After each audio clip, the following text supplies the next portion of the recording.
Defending champions Mumbai Indians के लिए IPL 2020 की तीसरी जीत पहुंचे पॉइंट्स टेबल में सबसे ऊपर। सनराइजर्स हैदराबाद के लिए तीसरी हार और शारजा में पहली बार इस टूर्नामेंट में कोई टीम अपने टोटल को 200 तक नहीं पहुंचा पाई। ऐसा क्यों हुआ, किसकी वजह से हुआ, सब कुछ डिस्कस करेंगे T20 टाइम आउट पर। मेरे साथ उसी के लिए दीपदास गुप्ता।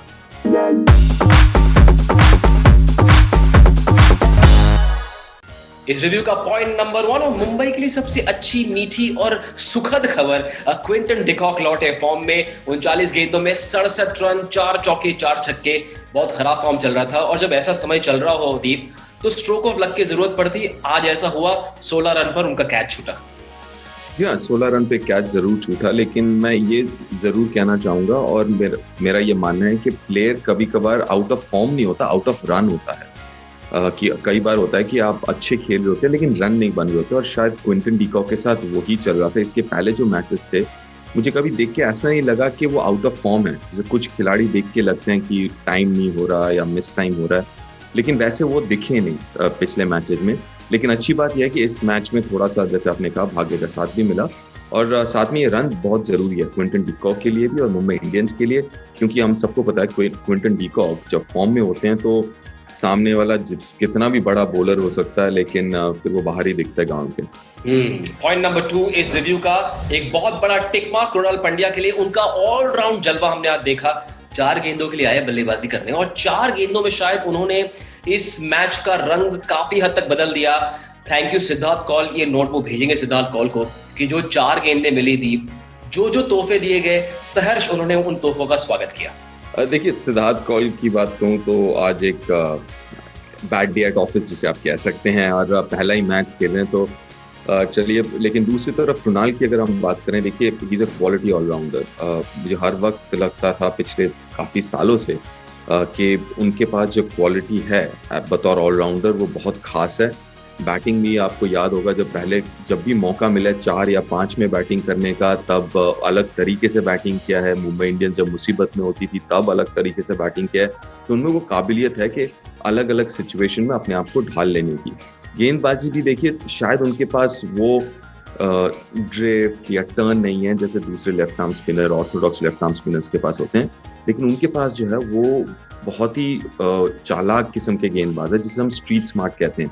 आज भी अगर देखें तो जैसे वाइड यॉर्कर डालना, तो वो जो है चालाकी जो करते हैं, और जिस हिसाब से क्रीज का इस्तेमाल, रिलीज पॉइंट नीचे से डालने लग गए आजकल, तो ये बस बताता है कि कितने शातिर किस्म के खिलाड़ी हैं। और उसके अलावा कृणाल ने जो आज गेंदबाजी की, पावर प्ले में उनसे एक ओवर कराया जब बेस्टो और वार्नर बल्लेबाजी कर रहे थे। जो ट्रेजेक्ट्री उनकी थी, क्या लगा उस ट्रेजेक्ट्री को देखकर, क्योंकि छोटा सा ग्राउंड है, आपके हिसाब से बिल्कुल सही प्लान या नहीं? नहीं, बिल्कुल। जो वो नीचे से डाल रहे थे, उसका मतलब यह है कि पड़ने के बाद स्किड करती है गेंद, उछलती नहीं है। अगर नहीं उछले गेंद तो फिर जो बड़े आप शॉट लगाते हैं, जो छक्के लगाते हैं, वो मारना मुश्किल हो जाता है, क्योंकि अगर ना उछले तो बैट्समैन नीचे कैसे जाएगा बॉल के, तो वो थोड़ा ज़रूर मुश्किल हो जाता है बैट्समैन के लिए। और जैसे मैंने कहा कि मे बी उनके पास वो काबिलियत शायद ना हो जैसे दूसरे ऑर्थोडॉक्स स्पिनर्स की, लेकिन उनकी काबिलियत, जो उनका स्किल सेट है, वो थोड़ा सा अलग है। वो दिमाग से ज़्यादा गेंदबाजी करते हैं, अलग अलग चीज़ें करते हैं, एंगल्स चेंज करते हैं, और आज भी जैसा हमने देखा, बहुत अच्छी गेंदबाजी उस पिच के ऊपर। शारजा में जितना भी स्कोर को डिफेंड करना बिल्कुल आसान नहीं। आज पहली सबसे बड़ी जीत हमने देखी किसी भी टीम के लिए। शारजा में 34 रनों से पीछे रहे, लेकिन एमआई के पेसर्स का कमाल आज देखने को मिला। बोल्ट, पैटिंसन और बुमराह, तीनों को 2-2 विकेटें। आपकी क्या असेसमेंट रही इस पेस ग्रुप की? देखिए, ये तीनों वर्ल्ड के टॉप पेसर्स हैं, इसमें कोई दो राय नहीं है, चाहे वो ट्रेंट बोल्ट हो, पैटिंसन और बुमराह। तो मामला तो मुश्किल, खैर इस मैच की अगर खास बात करें तो ये मामला मुश्किल हो गया था जैसे ही वार्नर आउट हुए थे। मेरे हिसाब से जब तक वार्नर थे तब भी मामला मुश्किल था, लेकिन वार्नर आउट होने के बाद बहुत मुश्किल हो गया, क्योंकि दूसरी तरफ भी अगर आप देखें तो 20-21 वर्षीय बल्लेबाज और डोमेस्टिक क्रिकेटर्स जो हैं, पहला आईपीएल खेल रहे हैं, उनके लिए 20 रन के करीब पर ओवर लगाना, और वो भी ऐसे 3 दिग्गज तेज गेंदबाजों के खिलाफ, बहुत मुश्किल काम।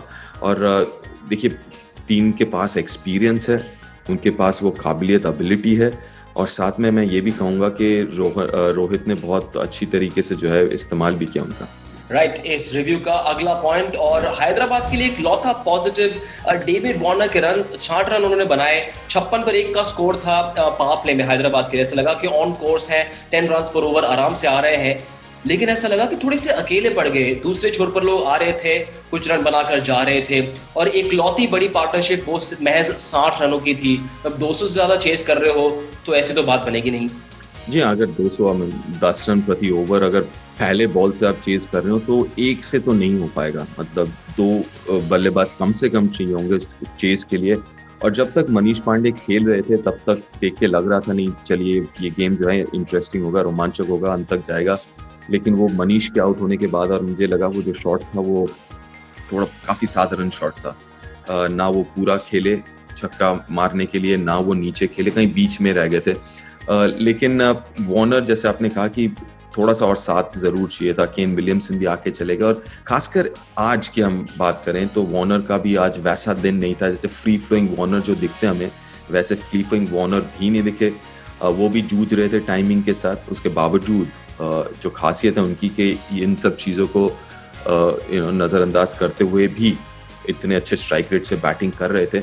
लेकिन शायद आज थोड़ी ज़्यादा ज़रूरत थी किसी एक साथी की वार्नर को। राइट, इस रिव्यू का 5वां और आखिरी पॉइंट जो एंड ओवर्स में हमने कमाल देखा, 17, 18, 19 और उसके बाद 2 गेंदे, 20 गेंदों में 41 रनों की साझेदारी। एक और बार पोलार्ड और पंड्या की जोड़ी छा गई। आपको लगता है कि मुंबई इंडियंस के लिए टेम्पलेट बनता जा रहा है उनकी बैटिंग का, कि टॉप ऑर्डर से कोई एक अच्छा करेगा और फिर ये दोनों टेक ऑफ कराएंगे एरोप्लेन को?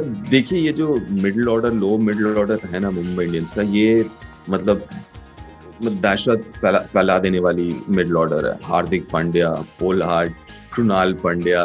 तो देखिए, ये जैसे आपने टेम्पलेट कहा, अगर आपके पास ऐसे बल्लेबाज हो, ऐसे मतलब पावर हिटिंग करने वाले बल्लेबाज हो, तो ऑब्वियसली जो आपका प्लान रहता है वो इनके इर्द गिर्द ही रहता है, क्योंकि ये आपका स्ट्रेंथ है।